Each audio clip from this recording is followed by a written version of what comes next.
നമസ്കാരം, കർമ്മ ന്യൂസിലേക്ക് സ്വാഗതം. കർഷക വായ്പകൾക്കുള്ള മൊറട്ടോറിയം നീട്ടിക്കൊണ്ടുള്ള ഉത്തരവ് തെരഞ്ഞെടുപ്പിന് ശേഷം മാത്രമെന്ന് മുഖ്യ തെരഞ്ഞെടുപ്പ് ഓഫീസർ ടിക്കാറാം മീണ.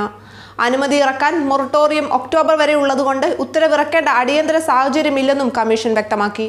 ഉത്തരവിറക്കേണ്ട സാഹചര്യങ്ങൾ സംബന്ധിച്ച് സർക്കാർ നൽകിയ വിശദീകരണത്തിൽ കമ്മീഷൻ തൃപ്തി രേഖപ്പെടുത്തിയില്ല. നിലവിലെ മൊറട്ടോറിയം ഒക്ടോബർ 11 വരെ നിലവിലുള്ളതുകൊണ്ട് അടിയന്തരമായി ഉത്തരവിറക്കേണ്ട സാഹചര്യമില്ലെന്നാണ് കമ്മീഷൻ നിലപാട്.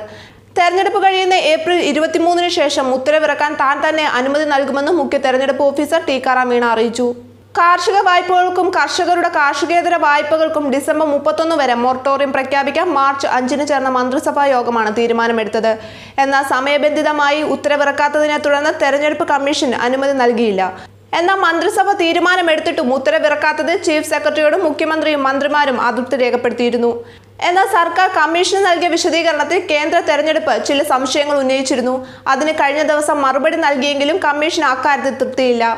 അതുകൊണ്ട് ഉത്തരവിറക്കാനുള്ള അനുമതി തെരഞ്ഞെടുപ്പിന് ശേഷം മാത്രം നൽകിയാൽ മതിയെന്നാണ് കമ്മീഷന്റെ നിലപാട്. ന്യൂസ് ഡെസ്ക്, കർമ്മ ന്യൂസ്.